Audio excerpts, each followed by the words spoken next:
It's funny how life can feel like it's rolling along smoothly, like you've got everything figured out, only for it to come crashing down around you without warning. If someone had told me that I'd be standing in the wreckage of my marriage today, I would have laughed in their face. You see, I had the perfect life, or at least, that's what I thought. My name is Tom, and I've been married to Kate for 12 years. We've got a beautiful daughter, Emily, who's just turned 8, and a little boy, Mason, who's 5. We live in a cozy house in the suburbs, the kind you see in those overly cheerful Christmas commercials where everyone's smiling around the dinner table. That was us, or at least, I thought that was us. I've known Kate since college. She was the kind of girl who lit up a room just by walking into it, smart, funny, drop-dead gorgeous. When she picked me out of all the other guys who were chasing after her, I felt like I'd won the lottery. She was everything I'd ever wanted, and more. We got married right after graduation, and life was good. Really good. I started a small tech company that, after a few lean years, finally took off. Kate was supportive, loving, the perfect partner. Or so I thought. Looking back, I guess the first signs were there, but I was too blind to see them. Kate had always been a bit of a flirt, nothing serious, just harmless banter. It was one of the things I loved about her, the way she could make anyone feel like they were the most important person in the room. But over the last year or so, something had shifted. She started going out more, spending more time with her friends, coming home late with some flimsy excuse about losing track of time or needing some space. I didn't think much of it. I trusted her completely. Maybe I was a fool for that, but Kate was my wife, my partner, the mother of my kids. Why wouldn't I trust her? Then there was the matter of my best friend, Jack. We'd known each other since high school, long before I met Kate. Jack was the kind of guy who could charm the pants off anyone, and he knew it. He was always surrounded by women, always had a story about some wild adventure or another. But with Kate, he was different. Respectful, almost shy around her. It made me feel good, like I had something he didn't, something even he couldn't charm his way into. I never thought twice about leaving them alone together. Why would I? Jack was like a brother to me, and Kate was my wife. The thought that something could happen between them was as far from my mind as the moon. But then, things started to change. Little things. Kate became more distant, more secretive. Her phone, once left casually on the kitchen counter, was now always in her pocket, always on silent. She started going out without telling me where she was going, brushing off my questions with vague answers. And Jack, well, Jack started acting strange too. He stopped coming around as much, and when he did, he seemed on edge, nervous. I chalked it up to stress, maybe something going on in his life that he didn't want to talk about. I didn't push it. After all, we all have our ups and downs, right? It wasn't until last weekend that everything finally clicked into place. Kate had been out late again, said she was having dinner with an old college friend who was in town. I didn't think much of it at the time, just another one of her nights out. But when she got home, something was off. She was jumpy, couldn't meet my eyes, and there was a tension between us that I couldn't explain. I tried to ask her about it, but she brushed me off, saying she was just tired and wanted to go to bed. I let it go, not wanting to start a fight, but that night I lay awake next to her, staring at the ceiling, my mind racing with 1,000 questions I didn't want to ask. The next morning, I decided to do something I'd never done before. I checked her phone. I know, it's a shitty thing to do, and I felt guilty even as I picked it up from her bedside table.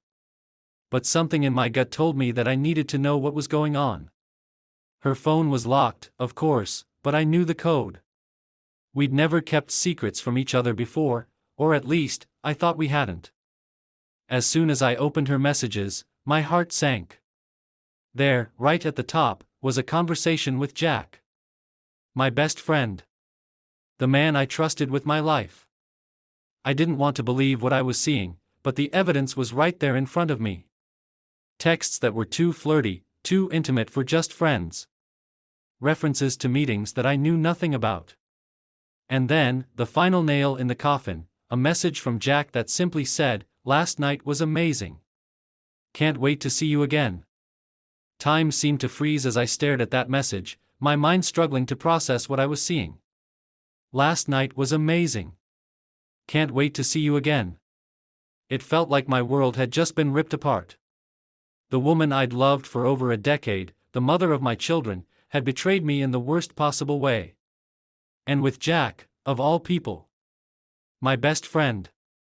The guy who'd been by my side through everything, who I'd trusted without question. The shock was so overwhelming that for a few moments, I couldn't even feel the anger. Just a deep, crushing sense of disbelief. I must have sat there, staring at that message, for what felt like an eternity. My hands were shaking, my mind racing, trying to make sense of it all. Maybe it was a joke, I told myself. Maybe they were messing with me, pulling some kind of sick prank. But deep down, I knew that wasn't true. The messages didn't lie. There was no mistaking the tone, the words, the betrayal.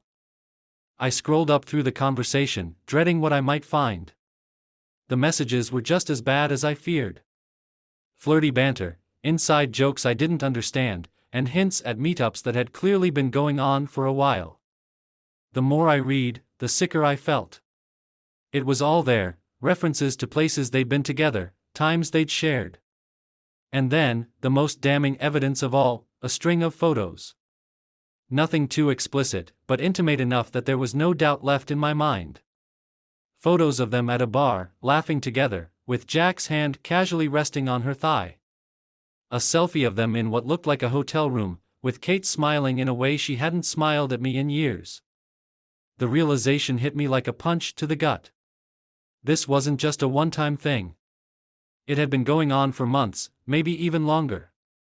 They'd been sneaking around behind my back, lying to me, while I was at home taking care of our kids, trusting them both implicitly. The anger started to build then, a slow burn that spread through my chest, tightening around my heart like a vice. I wanted to throw her phone across the room, smash it into 1,000 pieces, but I knew that wouldn't solve anything. Instead, I carefully put it back on her bedside table and walked out of the room, my mind racing with what I was going to do next. I needed proof. Something undeniable, something they couldn't weasel their way out of. The texts were bad, sure, but I knew Kate. She was manipulative, quick on her feet. She'd find a way to spin it, make excuses, maybe even try to turn it around on me. No, I needed something more concrete. I needed to catch them in the act. The next few days were hell. I had to pretend everything was normal, act like I hadn't just discovered the biggest betrayal of my life. Every time I looked at Kate, I wanted to confront her, scream at her, demand to know how she could do this to me. But I couldn't. Not yet. I needed to be sure, needed to have all the evidence before I made my move. So I bided my time, waiting, watching, planning. It didn't take long. 2 days later, Kate told me she was meeting up with some friends for dinner. I knew she was lying the moment she said it. There was a flicker in her eyes, a slight hesitation in her voice that she didn't think I'd notice. But I did. I knew she was going to meet him, meet Jack. My best fucking friend. I decided to follow her. It felt dirty, like I was stooping to their level, but I didn't care. I needed to know. I waited until she left, then grabbed my keys and slipped out of the house, careful not to wake the kids. I followed her at a distance, my heart pounding in my chest, every nerve in my body on edge. She drove across town, to a part of the city we didn't normally go to, and pulled into the parking lot of a cheap motel. My stomach twisted in knots as I watched her get out of the car, looking around nervously before heading inside. There was no mistaking it now. She was meeting him here, at this seedy little motel, for God knows what. I parked across the street, my hands gripping the steering wheel so tightly that my knuckles turned white. I didn't know what I was going to do, didn't have a plan beyond this moment. All I knew was that I couldn't sit there and let it happen. I got out of the car and walked across the street, trying to keep my breathing steady. I felt like I was in a nightmare, like none of this was real. But it was. It was painfully, excruciatingly real. When I reached the motel, I hesitated for a moment, my mind racing with thoughts of what I might find inside. Part of me didn't want to know, didn't want to see it with my own eyes. But the other part, the part that was drowning in rage and betrayal, needed to know. Needed to see. I walked into the lobby, the stale smell of cigarettes and cheap air freshener hitting me as soon as I stepped inside. The guy at the front desk barely glanced up from his phone as I made my way past him, heading down the dimly lit hallway. My heart was pounding so loudly I could hear it in my ears, my hands shaking as I searched for the room. Room 213. That's where she was. I found it easily enough, tucked away at the end of the hallway. I stood outside the door for a moment, trying to steady myself, trying to muster up the courage to do what I knew I had to do. I could hear muffled voices coming from inside, low and intimate. That was enough to push me over the edge. Without thinking, I grabbed the door handle and shoved it open. What I saw inside is something that will be burned into my memory for the rest of my life. Kate and Jack were in bed together, tangled up in the sheets, their bodies entwined in a way that left no doubt about what they'd been doing. They both froze when they saw me, the color draining from their faces as they scrambled to cover themselves up. But it was too late. I'd seen everything. The room was thick with the smell of sex, the sheets a mess around them. Jack was the first to speak, his voice shaky as he tried to explain, to offer some bullshit excuse.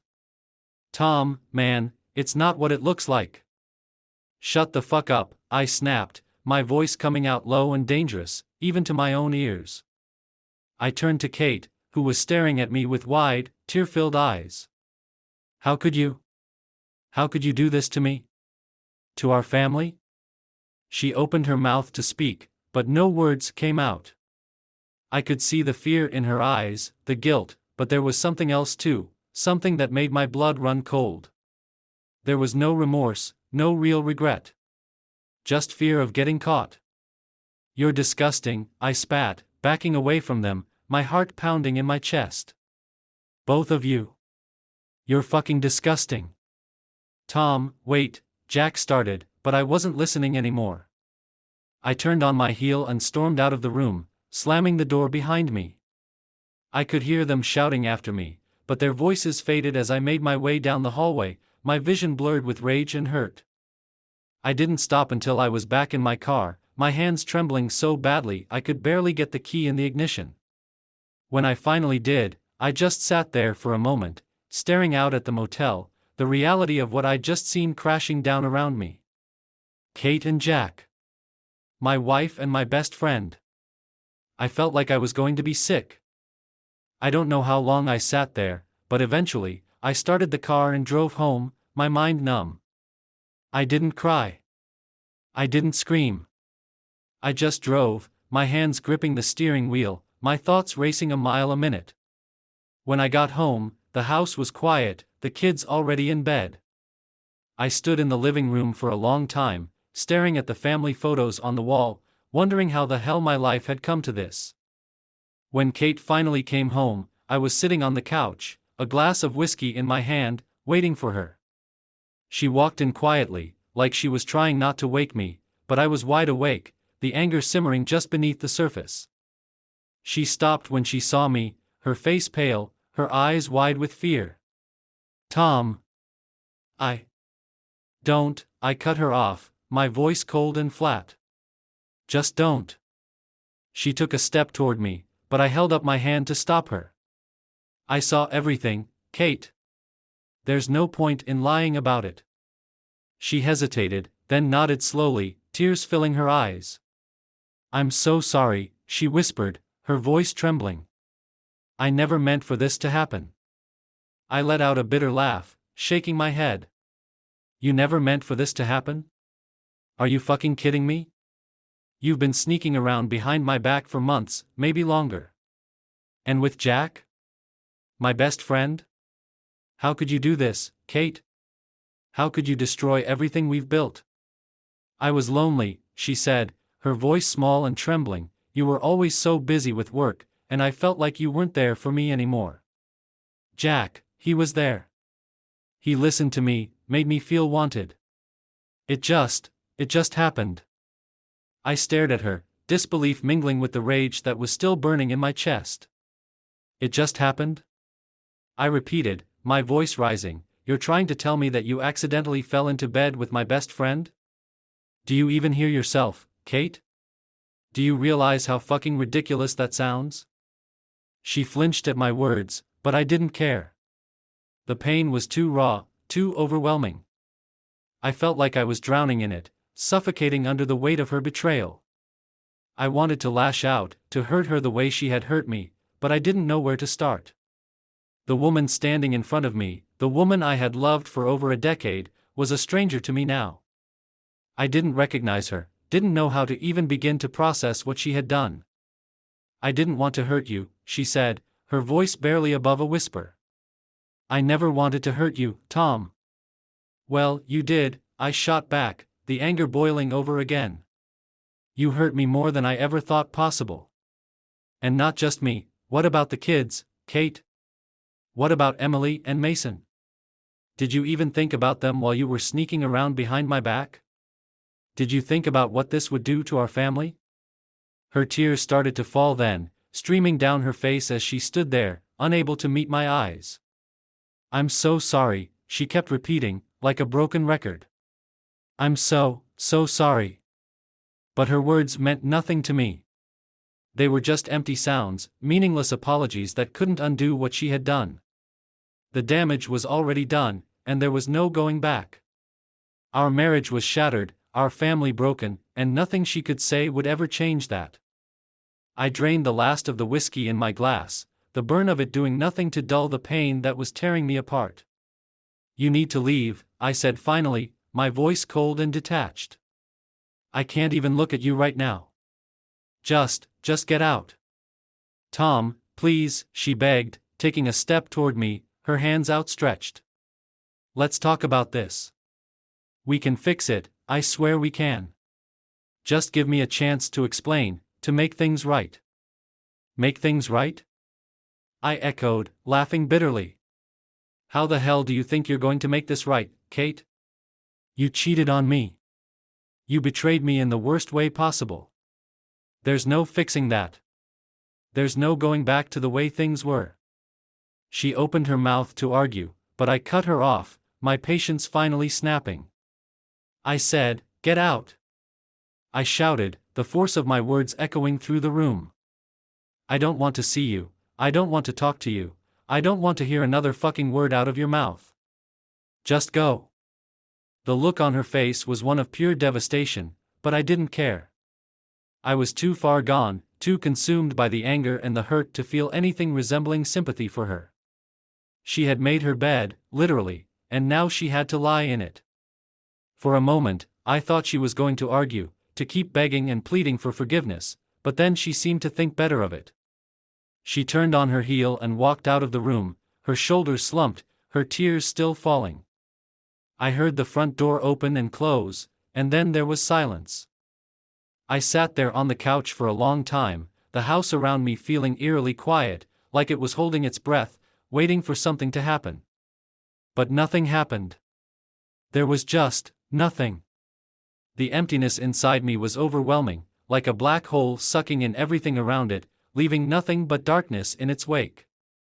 I didn't know how long I sat there, lost in my own thoughts, but eventually, I realized I couldn't stay in that house any longer. It was suffocating, filled with memories of the life we had built together, a life that was now in ruins. I needed to get out, needed to clear my head, needed to breathe. I grabbed my keys and left the house, driving aimlessly through the darkened streets, not knowing where I was going or what I was looking for. I just knew I couldn't stay still, couldn't let the reality of what had happened catch up to me. Eventually, I found myself at the edge of town, near a park where I used to take Emily and Mason on weekends. It was deserted now, the swings and slides empty, the grass wet with dew. I parked the car and got out, walking slowly through the park, the cool night air helping to clear my head a little. I found a bench near the playground and sat down, staring out at the dark shapes of the trees, the distant glow of the city lights on the horizon. My mind was a jumbled mess of thoughts and emotions, none of which I could make sense of. All I knew was that my life had just been turned upside down, and I had no idea how to put the pieces back together. As I sat there, I found myself thinking about Jack. Jack, my best friend. The man who had stood by my side at my wedding, who had been there for me through thick and thin, who I had trusted with my life. How could he do this to me? How could he betray me like this? The more I thought about it, the angrier I got. I wanted to hurt him, wanted to make him feel the pain I was feeling. I pictured myself confronting him, beating the shit out of him, making him regret ever laying a finger on Kate. But even as I thought it, I knew it wouldn't help. It wouldn't undo what had happened, wouldn't take away the pain. It would just make things worse. And then there was Kate. My wife. The woman I had loved for so long, who had been my partner, my confidant, my everything. How could she do this to me? How could she throw away everything we had built together, for what? A fling? A moment of weakness? But as much as I wanted to blame her, I couldn't help but blame myself too. Had I been so blind, so wrapped up in my own life, that I hadn't seen this coming? Had I ignored the signs, the warning bells that had been ringing for months, maybe even years? I had been working so hard, trying to provide for our family, that maybe I hadn't been there for her the way I should have. Maybe I had pushed her away without even realizing it. But no matter how much I tried to rationalize it, to make sense of it, the fact remained, she had cheated on me. She had betrayed me, in the worst way possible. And now, I had to figure out what the hell I was going to do about it. By the time I finally got back to the house, it was nearly dawn. I was exhausted, both physically and emotionally, but sleep was the furthest thing from my mind. I walked through the darkened rooms, feeling like a stranger in my own home, like I didn't belong there anymore. I ended up in the kids' room, standing in the doorway and watching them sleep, their faces peaceful and innocent, completely unaware of the storm that was brewing around them. I felt a surge of protectiveness, a fierce determination to shield them from the fallout that was sure to come. They didn't deserve this. They didn't deserve to have their lives torn apart because of their parents' mistakes. I knew then, standing there in the quiet of the early morning, that no matter what happened between Kate and me, I would do whatever it took to make sure Emily and Mason were okay. They were the most important thing in the world to me, and I would fight tooth and nail to protect them from the mess that their mother and I had made. I didn't know what the future held, didn't know how this was all going to play out. But I knew one thing for sure, my life would never be the same again. And as I stood there, watching my children sleep, I vowed to myself that I would do whatever it took to pick up the pieces, to rebuild my life, no matter how broken it might be. The hours after I discovered Kate's betrayal were a blur of anger and confusion. I wandered through the house like a ghost, my mind torn between the woman I loved and the best friend I trusted more than anyone in the world. My heart felt like it was being torn apart, but in the midst of the emotional chaos, one thought began to solidify: Jack needed to pay for what he had done. I knew I couldn't confront Kate again, not yet. She was too close, too tangled up in my emotions. But Jack? Jack was something else. Jack was a fucking traitor, a snake who had slithered into my life and destroyed everything I cared about. My thoughts grew darker and more vicious with every passing minute. I wasn't just going to let this go. I was going to make him pay. I had never been the kind of guy who solved problems with violence, but this was different. This wasn't just a problem, this was a betrayal of the deepest kind. And the more I thought about it, the more I realized that Jack had to learn a lesson he wouldn't soon forget. I needed to hurt him, to make him feel the same pain that he'd inflicted on me. The anger inside me burned hotter with every passing second until I felt like I was going to explode. It wasn't long before I found myself sitting in my car again, parked down the street from Jack's house. I knew where he lived, of course I did. I had been there 100 times, sharing beers, watching games, and talking about life. It made me sick to my stomach to think about how many times he'd smiled at me, pretended to be my friend while fucking my wife behind my back. But all of that was over now. Tonight, I was going to make sure Jack understood the cost of his betrayal. The night was cold and quiet, with only the faint rustling of the wind in the trees to keep me company. Jack lived in a quiet neighborhood, the kind where people didn't usually lock their doors and everyone knew each other by name. It was the perfect place for someone like him to hide, to pretend that he was a good guy, a trustworthy friend. But tonight, that illusion was going to be shattered. I sat there in the car, my hands gripping the steering wheel so tightly that my knuckles turned white. I wasn't nervous. I was beyond that. I was furious, driven by a need for revenge that I couldn't ignore. I kept picturing Jack's smug face, the way he must have laughed at me behind my back, thinking I was too stupid to figure out what was going on. That image made the rage boil over, and I knew I couldn't wait any longer. It was time. I got out of the car, my footsteps heavy on the pavement as I approached Jack's house. The neighborhood was dark, most of the houses already locked up for the night, their occupants asleep in their warm beds. But not Jack. I knew he was home. I had seen his car in the driveway, that shiny black BMW he was so damn proud of. I couldn't wait to put my mark on it. First things first, though. I needed to get inside. I knew that Jack usually left his back door unlocked. He'd mentioned it once during one of our many hangouts, bragging about how safe the neighborhood was. Stupid bastard. I circled around to the back of the house, my heart pounding in my chest, the adrenaline surging through my veins. The door was unlocked, just like I thought it would be. I opened it slowly, slipping inside as quietly as I could. The house was dark, except for a small light in the living room, casting long shadows across the floor. I could hear the faint sound of a TV playing somewhere in the background, but other than that, the house was silent. I knew where everything was, which only fueled my anger. This had been a second home to me for years, a place where I had always felt welcome. And now, it was just another reminder of the lies that Jack had built his life on.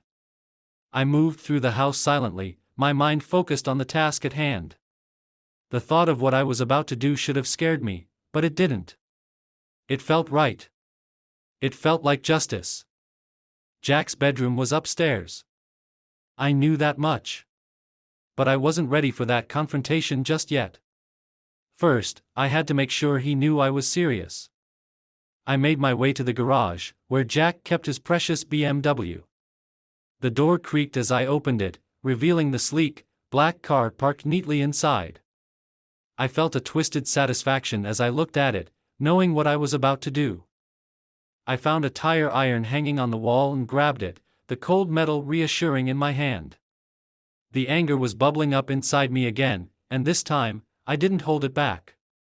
I walked over to the car and swung the tire iron with all my strength, the sound of metal against metal echoing through the garage as I smashed the windshield.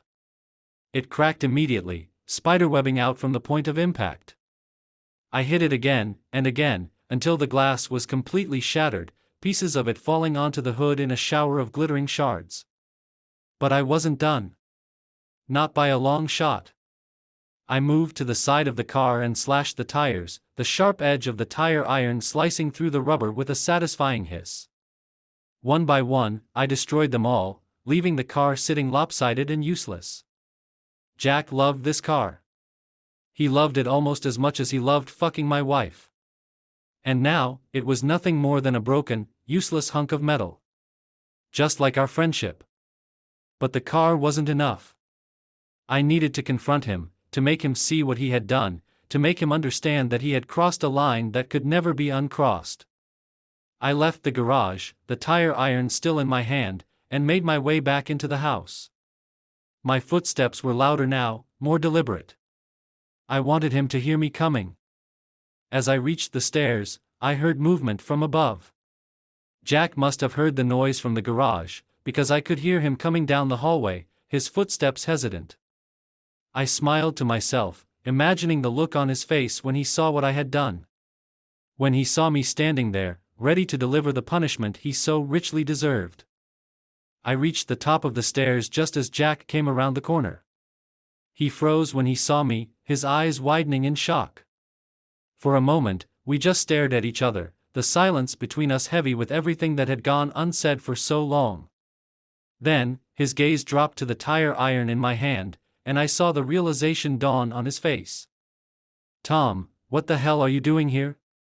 His voice was shaky, uncertain. He took a step back, and I could see the fear creeping into his eyes. "I think you know exactly what I'm doing here," I said, my voice low and filled with venom. I took a step toward him, and he backed away, his hands coming up defensively. "Look, man, I'm sorry," he started, but I didn't let him finish. I was on him in an instant, grabbing him by the collar and shoving him up against the wall. "Sorry?" I spat, my face inches from his. "You think sorry is going to fix this? You fucked my wife, Jack. My fucking wife. And you have the nerve to stand here and say you're sorry?" He tried to push me off, but I was stronger, fueled by the rage that had been building inside me for days. I slammed him back against the wall, the tire iron still clutched tightly in my hand. "I trusted you," I shouted, my voice echoing through the hallway. "You were my best friend, and you fucking betrayed me." "Tom, please," he gasped, struggling to get free, but I wasn't done yet. Not by a long shot. I threw him to the ground, the sound of his body hitting the floor satisfying in a way I hadn't anticipated. He scrambled to get up, but I kicked him back down, the tire iron raised above my head. "Do you have any idea what you've done?"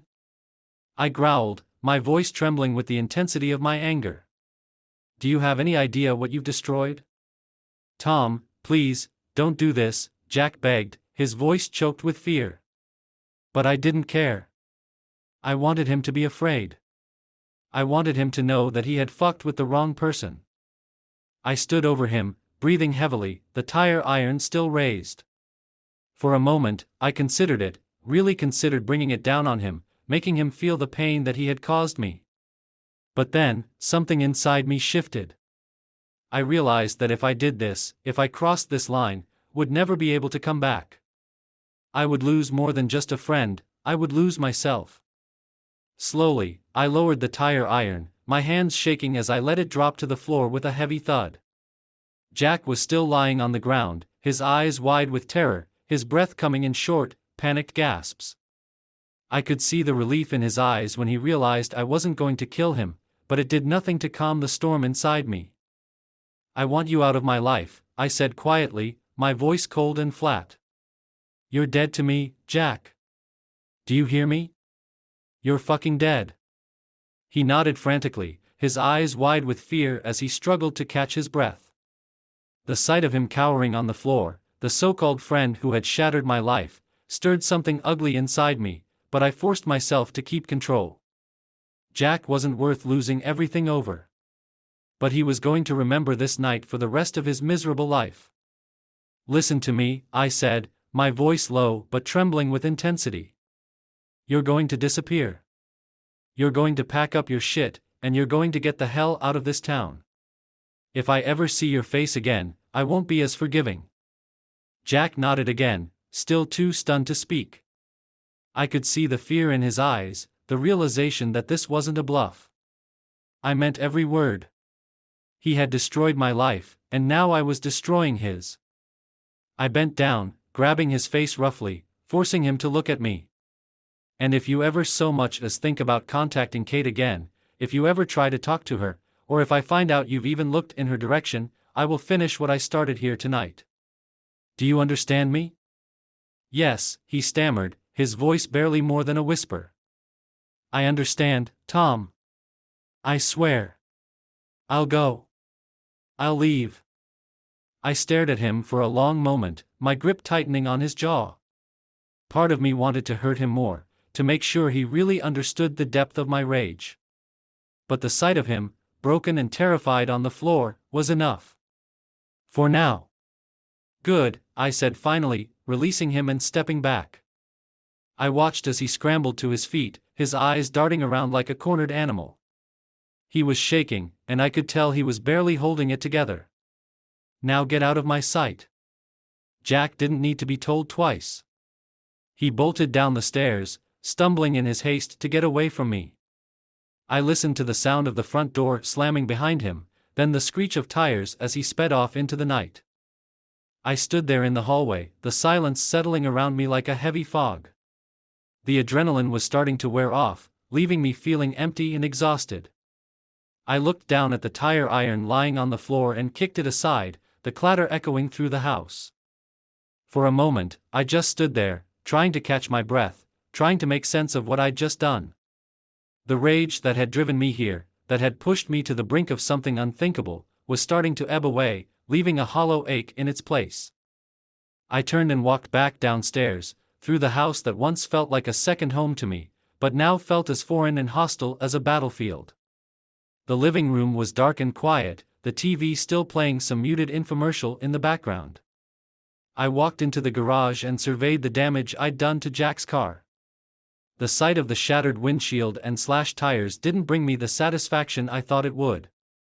Instead, it only deepened the sense of loss and betrayal that was eating me alive. I left the garage and stepped outside, the cool night air hitting me like a slap to the face. I stood there for a moment, breathing deeply, trying to clear my head. The anger was still there, simmering just below the surface, but I knew that what I had done tonight had changed something in me. I wasn't the same person I had been before this nightmare began. Something had broken inside me, something that couldn't be easily fixed. As I got into my car and drove away, I realized that Jack wasn't the only one who had to disappear. I needed to get away too, needed to put some distance between myself and everything that had happened. The house, the neighborhood, the memories, it was all too much. I needed time to think, time to figure out what the hell I was going to do next. But as I drove through the empty streets, the events of the night playing over and over in my mind, I knew one thing for sure: things would never be the same again. I had taken my revenge, but the cost had been high. I had lost my wife, my best friend, and a part of myself that I wasn't sure I could ever get back. When I got home, the house was still dark. Kate wasn't back yet, and for that, I was grateful. I wasn't ready to face her again, not after what had just happened. I needed time to cool down, to figure out what I was going to say, how I was going to move forward. I walked through the quiet house, every step feeling heavier than the last. I found myself back in the kids' room, where Emily and Mason were still fast asleep, completely unaware of the storm that had torn through their parents' lives. I stood there in the doorway, watching them sleep, feeling the weight of my failure as a husband, as a father, pressing down on me. I had protected them from the physical fallout, but the emotional one was inevitable. They would have to know eventually, and that thought tore me apart. How do you explain something like this to your kids? How do you tell them that the family they've known their whole lives is about to be shattered? I left their room and walked into the kitchen, my mind a whirlwind of thoughts and emotions. I poured myself another glass of whiskey, hoping it would take the edge off, but it didn't. Nothing could dull the pain I was feeling. Nothing could make this better. As I sat there in the dark, the events of the night replaying in my mind, I realized that revenge wasn't the solution I had hoped it would be. It hadn't made the pain go away, it hadn't fixed anything. If anything, it had only made things worse. I had crossed a line, and now there was no going back. The door creaked open behind me, and I turned to see Kate standing there, her eyes puffy and red from crying. She looked like she had aged 10 years in the span of a few hours, and for a moment, I almost felt sorry for her. Almost. "Tom," she began, but I held up my hand to stop her. I couldn't do this right now. Not after everything that had happened. "Not now, Kate," I said, my voice tired and broken. "Just, not now." She nodded, her shoulders slumping as she turned to leave. I watched her go, the silence between us heavy with everything that had been left unsaid. I knew we would have to talk eventually, that we would have to face what had happened, but tonight wasn't the night. I needed time to process, to figure out what the hell I was going to do next. Revenge had been satisfying in the moment, but now that it was over, I was left with nothing but the cold, hard truth: my marriage was over, my friendship was destroyed, and my life would never be the same again. I drained the last of the whiskey and stood up, feeling the weight of the world pressing down on me. As I walked through the darkened house, I knew that I was at a crossroads. The path ahead was unclear, filled with pain and uncertainty, but there was no turning back. I had to face whatever came next, whether I was ready for it or not. The next morning was brutal. I hadn't slept at all, my mind too tangled in the events of the night before. The whiskey hadn't helped either, only left me with a dull, pounding headache that made everything seem even worse than it already was. But as much as I wanted to stay in bed, to hide from the world and from the reality of my shattered life, I knew that wasn't an option. There were still things that needed to be done, and I wasn't about to let Kate off the hook for what she had done to me, to our family. She was in the kitchen when I finally dragged myself out of bed, moving quietly as she made breakfast for the kids. She didn't look up when I walked in, her shoulders hunched, her movements tense. I could see the fear in her, the same fear that had been there last night when I told her to get out. She knew what was coming, and she knew there was no escaping it. Emily and Mason were sitting at the table, munching on cereal, blissfully unaware of the tension hanging in the air. I watched them for a moment, feeling a pang of guilt. They didn't deserve this. They didn't deserve to have their lives turned upside down because of what their mother had done. But there was no avoiding it now. This was our reality, and I had to deal with it, no matter how much it hurt. "Morning, kids," I said, trying to keep my voice as normal as possible. Emily looked up at me and smiled, but there was a hint of worry in her eyes, a flicker of something that told me she knew something was wrong. She was a smart kid, too smart for her own good sometimes, and I knew she had picked up on the tension between Kate and me. "Morning, Daddy," she said, her voice hesitant. "Are you okay?" I forced a smile, ruffling her hair as I sat down at the table. "I'm fine, sweetheart. Just a little tired." Mason didn't say anything, just kept eating his cereal, his little legs swinging back and forth under the table. I looked over at Kate, who was still avoiding my gaze, her hands trembling as she poured herself a cup of coffee. The sight of her, so fragile and broken, should have stirred some kind of sympathy in me, but all I felt was anger. Anger at what she had done, anger at how she had betrayed me, anger at the way she had destroyed our lives.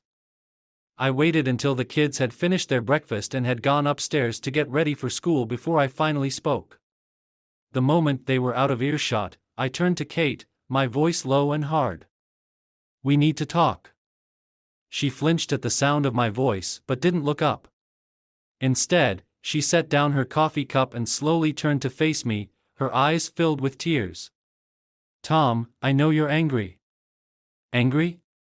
I interrupted, my voice rising. "You think I'm just angry, Kate? I'm fucking furious. You betrayed me, you lied to me, and you've destroyed everything we've built. And now you want to sit here and act like you're the victim?" "I'm not acting like the victim," she said quietly, her voice trembling. "I know I messed up. I know I hurt you, and I'm so sorry, Tom. But please, can we just—" "No," I snapped, cutting her off again. "We can't just anything, Kate. There's no going back from this. You've ruined everything." The tears started to fall then, streaming down her face as she finally met my eyes. "I never wanted to hurt you," she whispered. "I was just so lonely, Tom. You were always working, always gone, and I felt like I was all alone in this marriage. Jack was there, and it just happened." "Don't you dare try to justify this," I said, my voice shaking with fury. "Don't you dare try to blame this on me. You made the choice, Kate. You chose to cheat. You chose to destroy our marriage.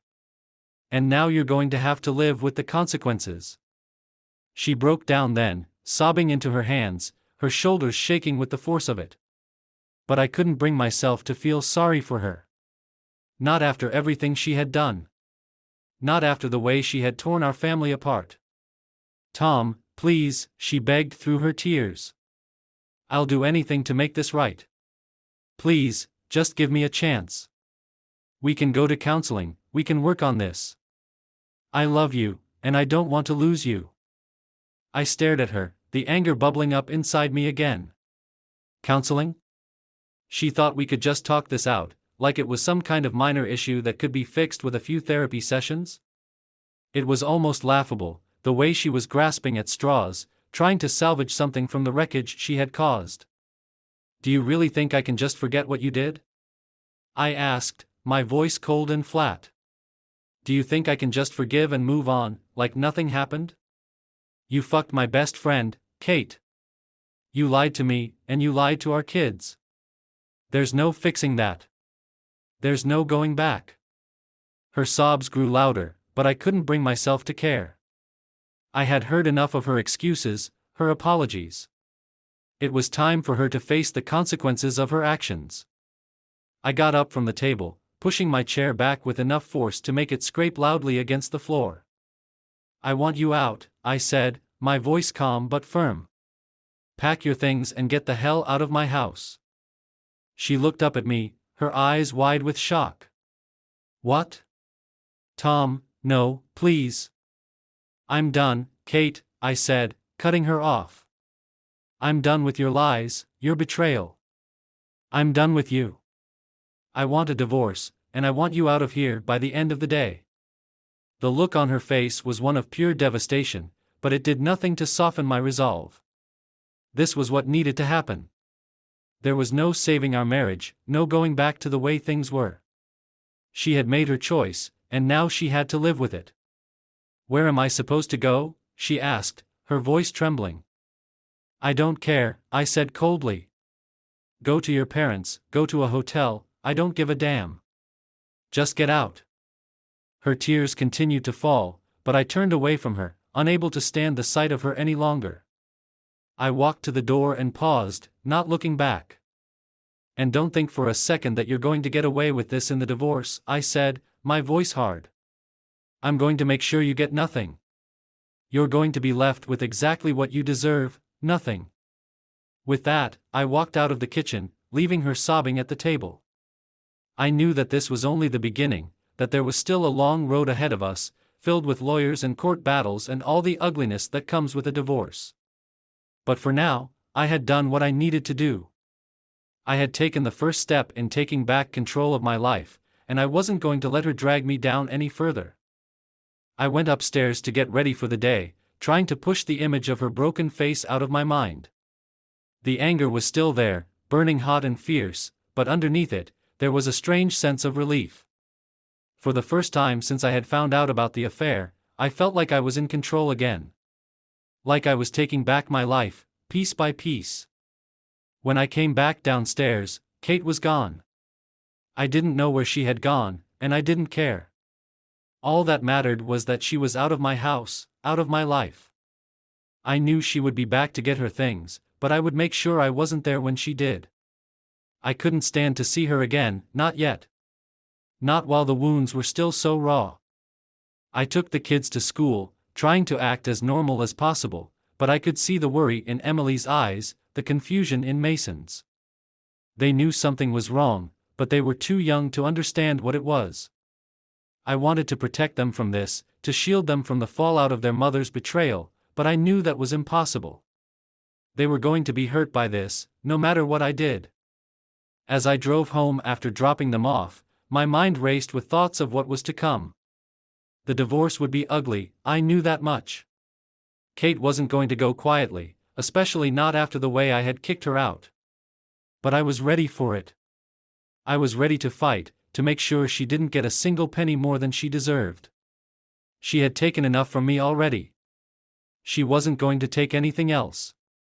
When I got back to the house, I was surprised to see that Kate's car was gone. I hadn't expected her to leave so quickly, but I was grateful. I needed some time to myself, some time to think about what I was going to do next. I walked through the empty house, feeling the silence settle around me like a heavy blanket. The weight of what had happened was starting to sink in, the reality of my shattered life pressing down on me. I ended up in the garage, staring at the empty space where Kate's car had been. The sight of it, the tangible evidence that she was really gone, brought a strange mix of emotions. I felt a surge of anger, followed by a wave of relief, and then, finally, a deep, crushing sadness. This was it. This was the end of my marriage, the end of the life I had known for so long. There was no going back now, no fixing what had been broken. Kate was gone, and with her, any hope of saving our family. But even as the sadness threatened to overwhelm me, I knew that this was what needed to happen. I couldn't live with her lies, couldn't live with the knowledge of what she had done. This was the only way forward, the only way to reclaim my life and start over. I took a deep breath and walked back into the house, feeling the weight of my decision settle over me.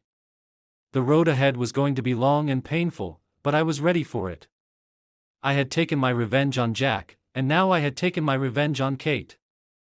Now it was time to move on. The days that followed were a strange mix of relief and simmering rage. Kate was gone, but the sense of betrayal and the anger that came with it hadn't left me. If anything, it had only grown stronger. Kicking her out of the house felt like taking back some control, but there was still unfinished business. Jack. He might have been terrified when I confronted him, but that wasn't enough. He needed to pay for what he'd done, and I wasn't just going to let him slink away without consequence. I spent those days planning, thinking through every detail. I wasn't going to make the same mistake I did that night at his house. I had let my emotions take control, and while smashing his car and threatening him had felt good in the moment, it hadn't been enough. It was impulsive, driven by raw anger. This time, I was going to be methodical. I wanted to hurt him where it would really coup. I started digging into his life, using every bit of knowledge I had gathered over the years of our friendship. Jack wasn't just some random guy, he had a lot to lose, and I was going to take it all from him, piece by piece. The first step was making sure that his reputation, his carefully constructed image, was destroyed. Jack prided himself on being the charming, successful guy everyone loved. He had his hands in a lot of different pots, and that gave me plenty of opportunities to strike. I began by gathering evidence, texts, photos, emails, anything that could expose him for the lying, cheating bastard he was. It wasn't hard. He had been sloppy, too confident in his ability to manipulate everyone around him. I compiled everything into a neat little package, making sure it was impossible to refute. When the time came, I would make sure that everyone who mattered knew exactly who Jack really was. But that was just the beginning. Jack had a lot of friends, a lot of connections, and I was going to make sure they all turned their backs on him. I reached out to a few people we both knew, people who had always been suspicious of Jack but didn't have the proof to back it up. I made sure they had that proof now. I let it slip, subtly at first, planting seeds of doubt and letting them grow. It wasn't long before the rumors started to spread, whispers that Jack wasn't the golden boy everyone thought he was. Next, I turned my attention to his professional life. Jack worked in real estate, managing several high-profile properties and deals. His reputation was everything in that world, and I knew exactly how to ruin it. I anonymously leaked information about his affair with Kate, painting him as untrustworthy and morally bankrupt. I contacted a few of his key clients, making sure they knew the kind of man they were dealing with. I watched with satisfaction as one by one, his deals began to fall apart. Word spread quickly in that industry, and soon, Jack found himself losing business faster than he could keep up with. I wasn't done yet. I wanted to hit him where it hurt the most, his finances. Jack had always been careful with his money, investing in all the right places, making sure he was set for life. But I knew his weak spots. I knew about the risky ventures he had gotten involved in, the ones he had kept quiet about. It didn't take much to stir up trouble there. A few well-placed tips to the right people, and those ventures started to crumble. Jack's financial security was slipping away, and there was nothing he could do to stop it. But the final blow, the one that I had been saving for last, was the most personal. Jack had a girlfriend, someone he had been seeing on and off for a while. She was sweet, trusting, completely oblivious to the kind of man she was involved with. I knew that if she found out about the affair, about the lies, it would destroy him. So, I made sure she did. It wasn't hard to find her. I knew where she lived, knew her routine. One evening, I waited until I knew she would be home, then I went to her apartment. I brought with me everything, photos, texts, emails, all neatly organized in a folder. When she answered the door, I could see the confusion in her eyes, the innocent trust that made me sick to my stomach. "Can I help you?" she asked, her voice soft and polite. "Yeah," I said, holding out the folder. "I think you need to see this." She looked at me, puzzled, but took the folder. As she opened it, her face paled, the color draining from her cheeks as she realized what she was looking at. I watched her flip through the pages, the shock and disbelief giving way to anger and heartbreak. Who are you?" she finally managed to ask, her voice trembling. "My name's Tom," I said quietly. "Jack and I used to be friends. But then I found out he was fucking my wife." Her eyes widened, and she looked back down at the photos, her hands shaking as she held them. I didn't know. I had no idea." "I'm sorry," I said, and I meant it. I could see the pain in her eyes, the same pain I had felt when I discovered the truth. But I didn't regret what I had done. Jack had to pay, and this was the only way to make sure he did. "But you deserve to know the truth." She nodded slowly, tears welling up in her eyes. "Thank you," she whispered. "Thank you for telling me." I nodded, turning to leave. But before I did, I looked back at her. "You should get out now," I said softly. "Before he destroys your life too." She didn't say anything, just nodded again, her eyes distant and unfocused as she stared at the evidence of Jack's betrayal. I left her standing there in the doorway, knowing that her life was about to change forever. Just like mine had. As I drove home, I felt a strange sense of satisfaction. It wasn't joy, or even relief, but a kind of grim contentment. Jack had taken everything from me, but now, I had taken everything from him. His reputation, his career, his money, and now, his relationship. He was left with nothing, just like I had been. It didn't fix what he had done, didn't undo the betrayal, but it made me feel like I had finally taken back some control. I had made him suffer, and that was enough. But as I pulled into my driveway, that satisfaction began to fade, replaced by a deep, gnawing emptiness. Revenge had been my focus for so long, driving me forward, giving me purpose.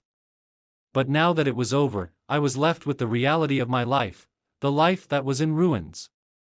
I walked into the house, the silence pressing down on me. Kate was gone, the kids were still at school, and I was alone. I stood in the middle of the living room, looking around at the remnants of the life we had built together.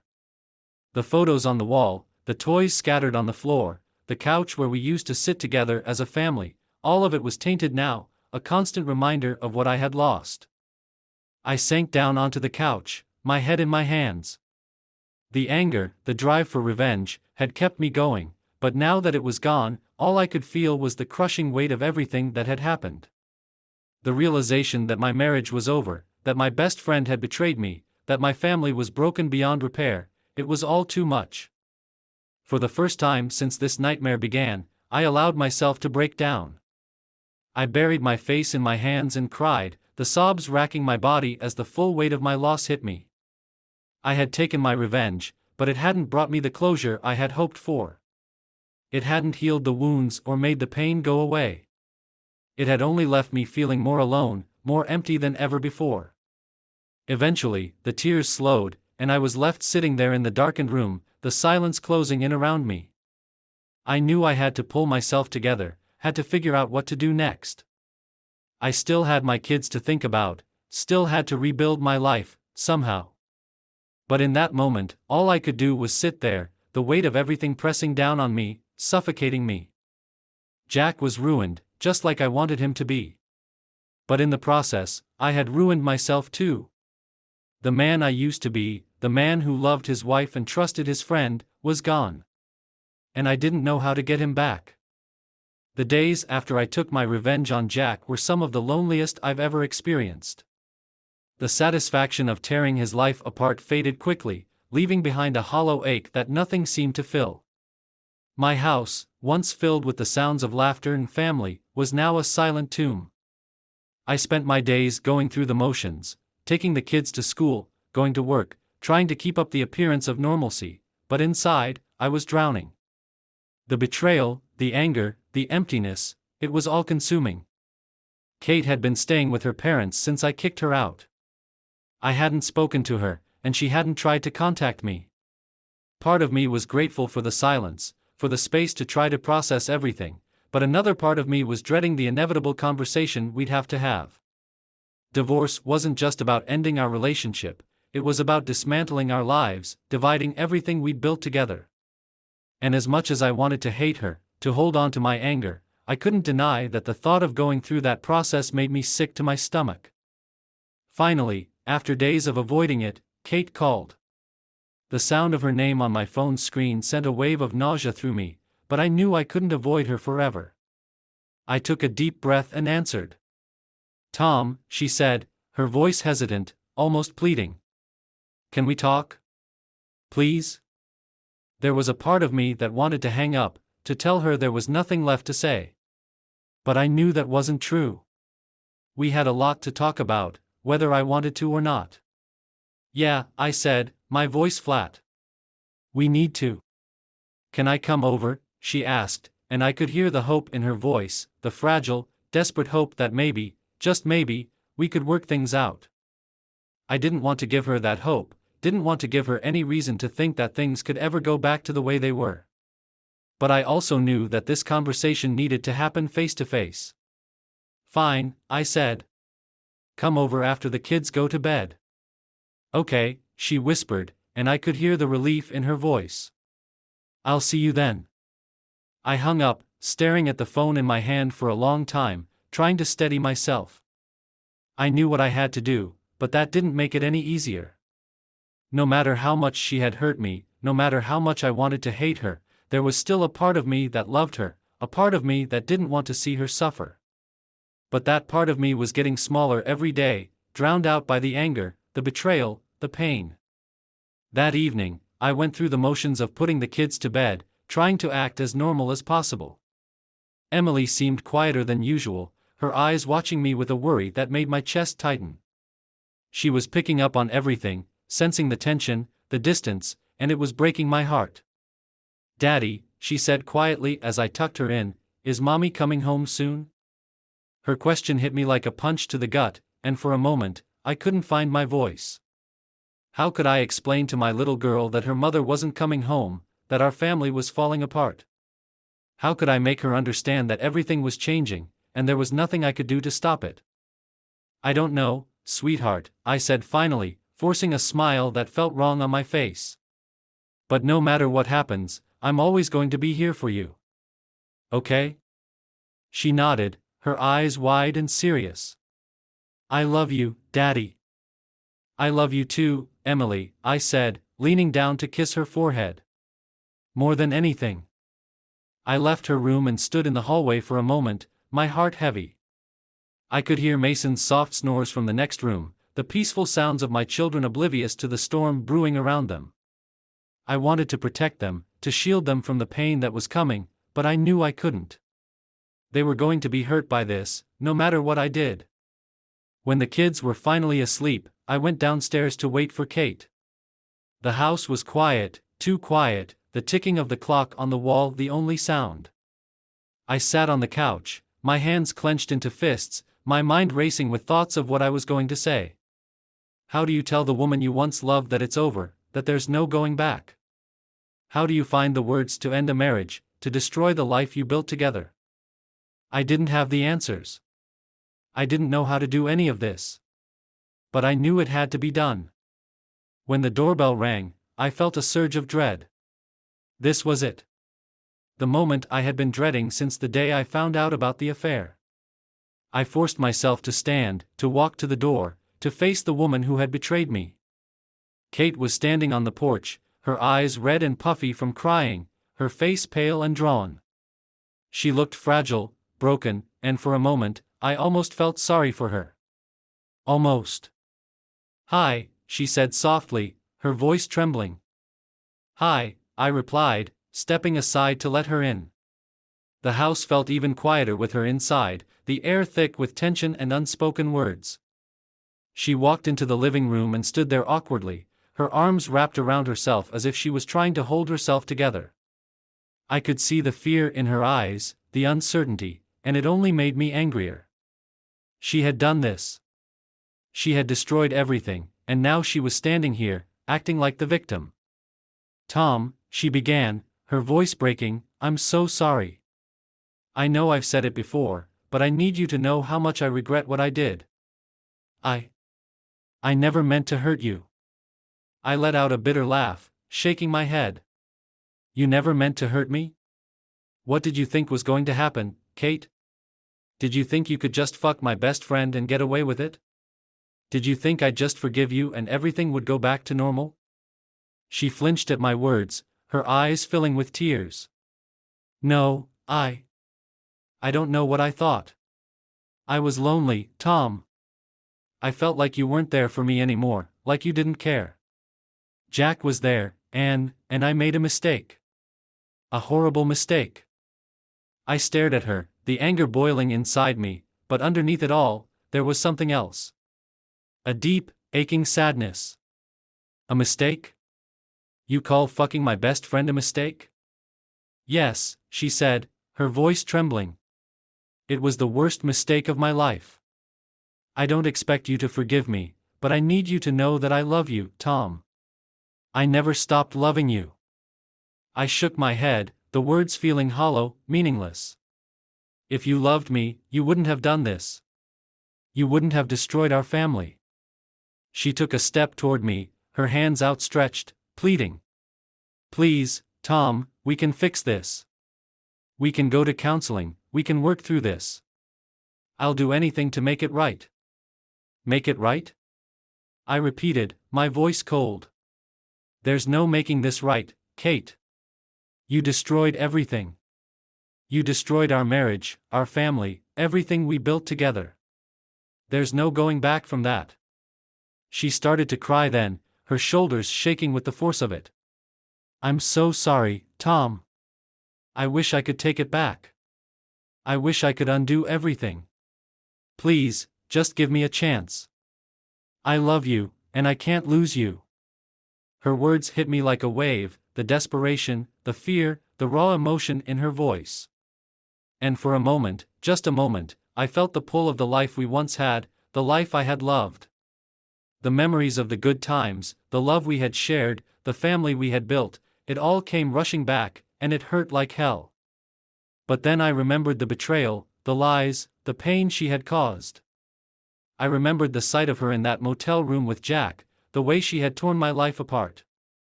And the anger, the hurt, surged back, stronger than ever. No, Kate, I said, my voice firm, final. It's over. I can't do this anymore. She stared at me, her eyes wide with shock, as if she couldn't believe what I was saying. Tom, please. No, I said again, cutting her off. There's no fixing this. I want a divorce, Kate. It's the only way. Her face crumpled, and she sank to her knees, sobbing into her hands. I watched her, my heart breaking, but I knew this was the right decision. There was no going back, no salvaging what was left of our marriage. She had made her choice, and now I was making mine. I stood there, watching her cry, feeling a strange mix of emotions, anger, sadness, relief. It was over. The life we had known, the love we had shared, it was all over. And there was no going back.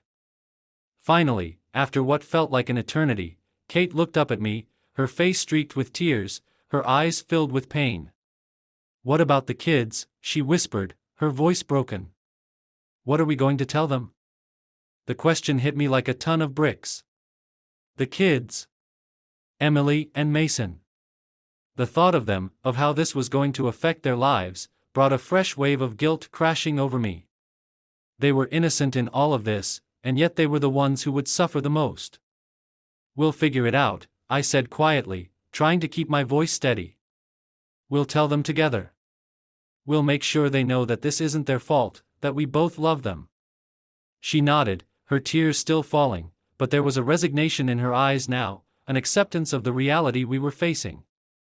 I'm so sorry, Tom, she whispered again. I'm so sorry. I didn't respond. There was nothing left to say.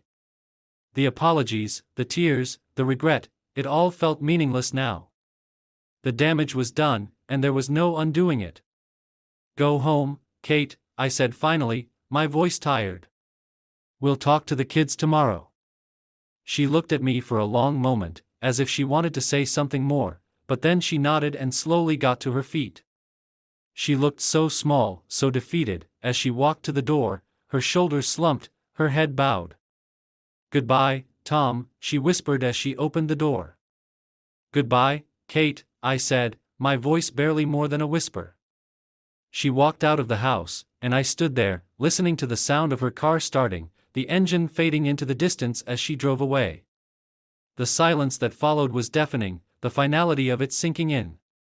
It was over. My marriage, my life as I had known it, was over.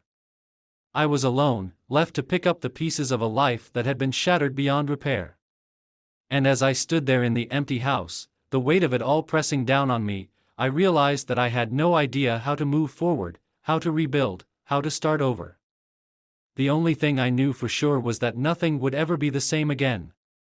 The days after Kate and I had our final conversation were a blur of paperwork, meetings with lawyers, and painful decisions. There was no easy way to dismantle a life that had been built over more than a decade, but I was determined to get through it, to do what needed to be done for the sake of my children. The divorce process was as ugly and exhausting as I had expected it to be, but there was no turning back now. I had made my decision, and I was going to see it through. I hired a top-notch divorce attorney, a woman named Jessica who came highly recommended. She was tough, no nonsense, and she didn't waste any time getting to work. From our first meeting, she made it clear that she was going to fight for me, for my rights, and for the well-being of my kids. I needed that kind of determination on my side, especially given how messy things were bound to get. Kate, on the other hand, was represented by a lawyer her parents had found for her, a decent enough guy, but no match for Jessica. He tried to play the sympathy card, painting Kate as a woman who had made a mistake but was willing to do anything to keep her family together. But Jessica wasn't having any of it. She came out swinging, laying out all the evidence of Kate's infidelity, her lies, and her attempts to manipulate me into staying in the marriage. As we sat in the courtroom, listening to the arguments being made, I felt a strange sense of detachment, like I was watching someone else's life unfold. This was my marriage on trial, my future being decided, but I felt numb to it all.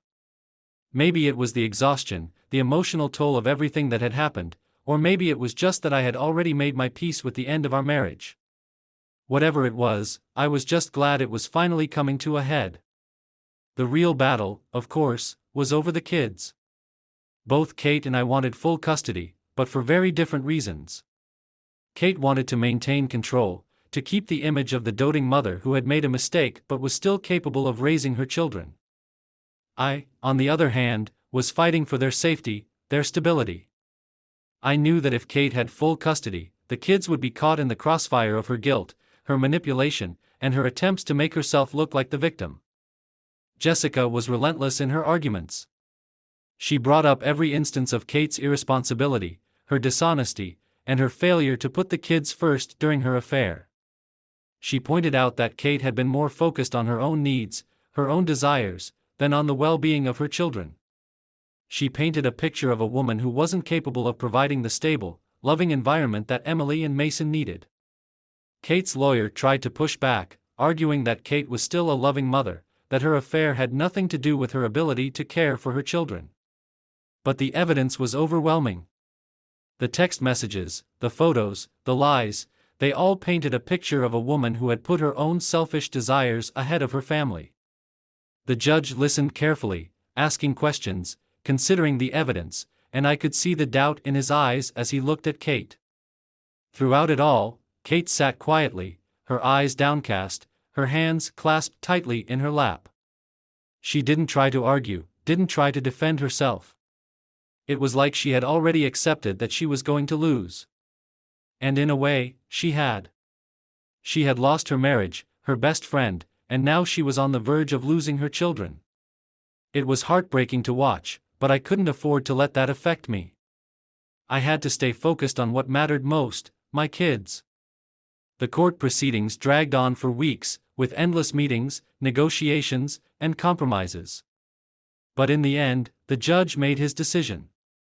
He granted me full custody of Emily and Mason, with Kate getting visitation rights every other weekend.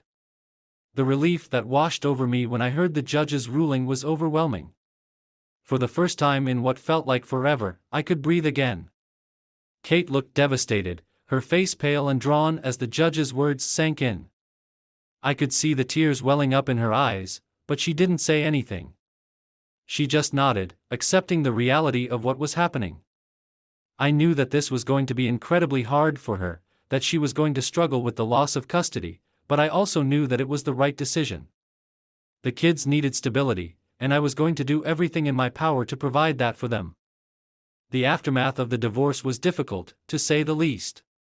There were so many details to work out: finances, visitation schedules, the division of assets, but none of it mattered as much as making sure the kids were okay. I moved out of the house we had shared and into a smaller place across town, closer to the kids' school. It was a fresh start, a new chapter in our lives, and while it was painful to leave behind the home where so many memories had been made, it was also necessary. The house was filled with too many ghosts, too much pain. Emily and Mason were confused and hurt by the changes, as I knew they would be. They asked a lot of questions, trying to understand why Mommy and Daddy weren't living together anymore, why everything had changed. I did my best to explain things to them, to reassure them that they were still loved, still safe, but it wasn't easy. How do you explain the complexities of adult relationships to a 5-year-old and an 8-year-old? How do you make them understand that none of this was their fault, that they weren't to blame for the mess their parents had made? I worked hard to establish new routines, new traditions, to help the kids adjust to their new reality. I wanted to make sure that they knew they could still count on me, that I was still their dad, no matter what had happened between their mother and me. We had movie nights, weekend trips to the park, and I even learned how to braid Emily's hair, something Kate had always done. I threw myself into being the best father I could be, determined to make up for the pain they had endured. Kate, to her credit, tried her best during her visitation weekends. She took the kids to the zoo, to the movies, to visit their grandparents. She tried to be present, to show them that she still loved them, even though she wasn't living with them anymore. But it was clear that the loss of custody had taken a toll on her. She seemed more fragile, more distant, and the kids noticed it too. Emily would come back from her weekends with Kate quieter, more withdrawn, and Mason would cling to me, not wanting to let go. As the months passed, the new normal began to take shape. The pain of the betrayal, the anger, the sadness, they were still there, but they weren't as sharp as they had been. I was healing, slowly but surely, and so were the kids. We were finding our way forward, one day at a time. One day, as I was tucking Emily into bed, she looked up at me with those big, serious eyes of hers and asked, "Daddy, are we going to be okay?" Her question caught me off guard, but I smiled, brushing a strand of hair out of her face. "Yeah, sweetheart. We're going to be okay." "Even without Mommy?" she asked, her voice small. I felt a pang of guilt, of sadness, but I nodded. "Even without Mommy. We're going to be just fine." She nodded, seeming to accept that, and snuggled down into her blankets. "I love you, Daddy." "I love you too, Emily," I said, leaning down to kiss her forehead. "More than anything." As I left her room and closed the door behind me, I felt a strange sense of peace. It wasn't the life I had planned, the life I had wanted, but it was our life now, and we were making it work. The road ahead would still have its challenges, but I was ready for them. I had my kids, and they had me, and that was enough. The divorce had been brutal, but it was over now. I had full custody of Emily and Mason, and while the pain of what had happened would never completely go away, I knew that we were going to be okay. We were going to find our way through this, together. And as I sat down in the quiet of my new home, the weight of the past slowly lifting off my shoulders, I realized that I was ready to start over. To rebuild. To move forward. For the first time in a long time, I felt like there was hope. Hope for the future, hope for myself, and most importantly, hope for my kids. We had been through hell, but we had come out the other side. Stronger. Together. And that was all that mattered.